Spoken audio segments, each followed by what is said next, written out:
ಜಗತ್ತಿನ ಪ್ರಮುಖ ತತ್ವಜ್ಞಾನಿಗಳಲ್ಲಿ ಒಬ್ಬರಾದಂತಹ ಜರ್ಮನಿನ ಮಹಾನ್ ಚಿಂತಕ ಜುರ್ಗನ್ ಹಬರ್ಮಸ್ ಅವರು ತಮ್ಮ 96ನೇ ವಯಸ್ಸಿನಲ್ಲಿ ನಿಧನರಾಗಿದ್ದಾರೆ.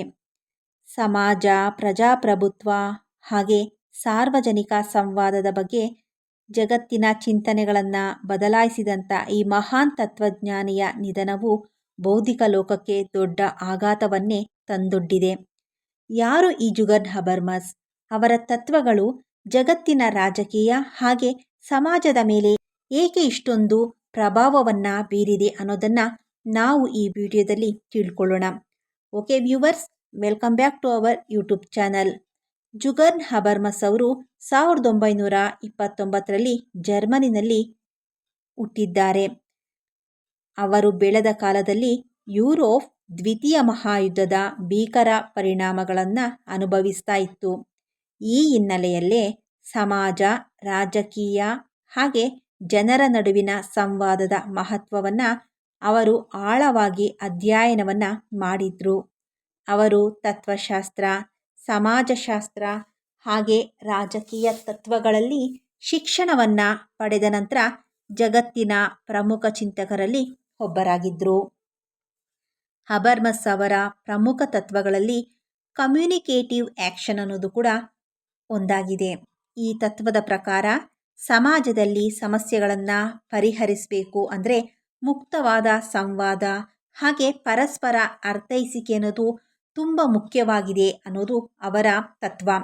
ಅವರು ಹೇಳುವಂತೆ ಪ್ರಜಾಪ್ರಭುತ್ವವು ಸರಿಯಾಗಿ ಕೆಲಸ ಮಾಡಬೇಕು ಅಂದರೆ ಜನರು ಮುಕ್ತವಾಗಿ ಮಾತನಾಡಬೇಕು, ಚರ್ಚೆ ಮಾಡಬೇಕು ಹಾಗೆ ಪರಸ್ಪರ ಕೇಳಬೇಕು.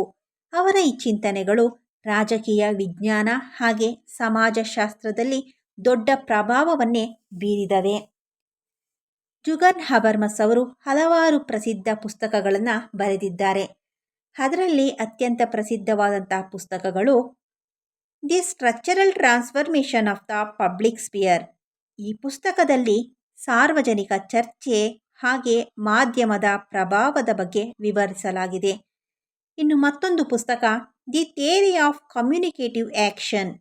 ಈ ಕೃತಿಯಲ್ಲಿ ಸಂವಾದದ ಮೂಲಕ ಸಮಾಜ ಹೇಗೆ ಅಭಿವೃದ್ಧಿಯಾಗುತ್ತೆ ಅನ್ನೋದನ್ನು ಅವರು ಬಹಳ ವಿವರವಾಗಿ ವಿವರಿಸಿದ್ದಾರೆ. ಈ ಕೃತಿಗಳು ವಿಶ್ವದ ಅನೇಕ ವಿಶ್ವವಿದ್ಯಾನಿಲಯಗಳಲ್ಲಿ ಇನ್ನೂ ಕೂಡ ಅಧ್ಯಯನವನ್ನು ಮಾಡಲಾಗ್ತಾ ಇದ್ದಾವೆ.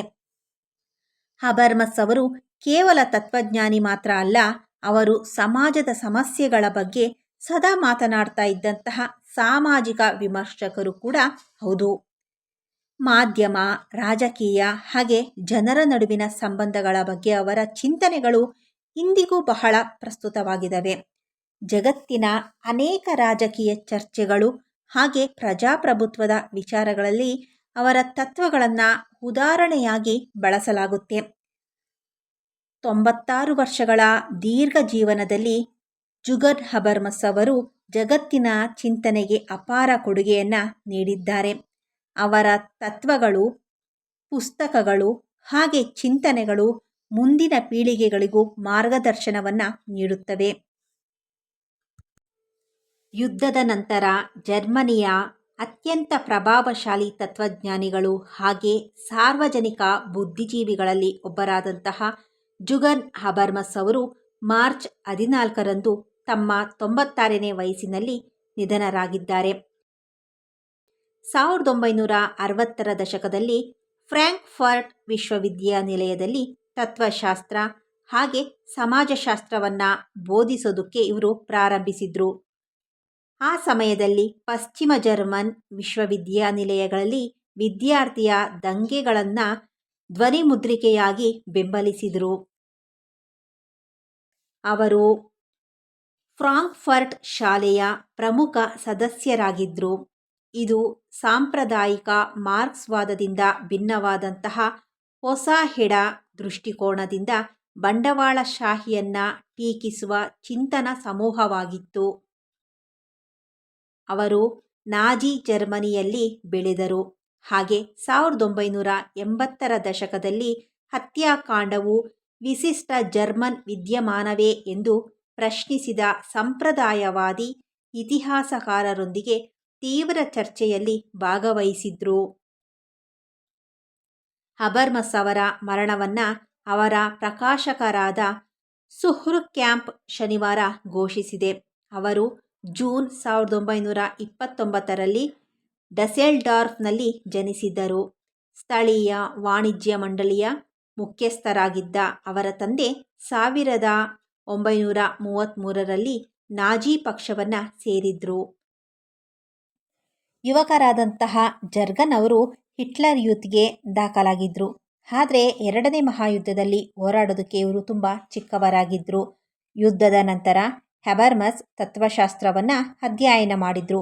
ಹಾಗೆ ಫ್ರಾಂಕ್ಫರ್ಟ್ ವಿಶ್ವವಿದ್ಯಾನಿಲಯದ ಸಾಮಾಜಿಕ ಸಂಶೋಧನಾ ಸಂಸ್ಥೆಗೆ ಸೇರೋದಕ್ಕಿಂತ ಮುಂಚೆ ಮಾರ್ಬರ್ಗ್ ವಿಶ್ವವಿದ್ಯಾನಿಲಯದಿಂದ ಡಾಕ್ಟರೇಟ್ ಪದವಿಯನ್ನು ಪಡ್ಕೊಂಡ್ರು.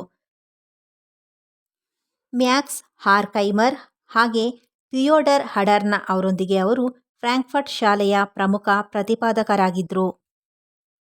ಬಂಡವಾಳಶಾಹಿ ಸಮಾಜವು ಮಾನವ ವಿಮೋಚನೆಯನ್ನು ಬೆಳೆಸೋದಕ್ಕೆ ಬದಲು ಸಕ್ರಿಯ ನಾಗರಿಕರನ್ನು ನಿಷ್ಕ್ರಿಯ ಗ್ರಾಹಕರನ್ನಾಗಿ ಪರಿವರ್ತಿಸುತ್ತೆ ಎನ್ನುವಂತಹ ವಾದವನ್ನು ವಾದಿಸುವ ವಿಮರ್ಶಕ ಸಿದ್ಧಾಂತಕ್ಕೆ ಈ ಶಾಲೆಯು ಹೆಚ್ಚು ಹೆಸರುವಾಸಿಯಾಗಿತ್ತು. ಸಮೂಹ ಮಾಧ್ಯಮ ಮತ್ತು ಮನರಂಜನೆಯ ಸರಕಾಗುವಿಕೆಯನ್ನು ಹಬರ್ಮಸ್ ಅವರು ಟೀಕಿಸಿದ್ರು.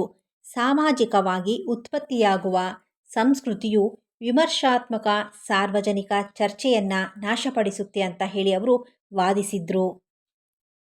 1989-90ರಲ್ಲಿ ಪೂರ್ವ ಜರ್ಮನಿಯು ಪಶ್ಚಿಮಕ್ಕೆ ವೇಗವಾಗಿ ಹೀರಲ್ಪಡುವುದನ್ನು ಅವರು ಟೀಕಿಸಿದ್ರು.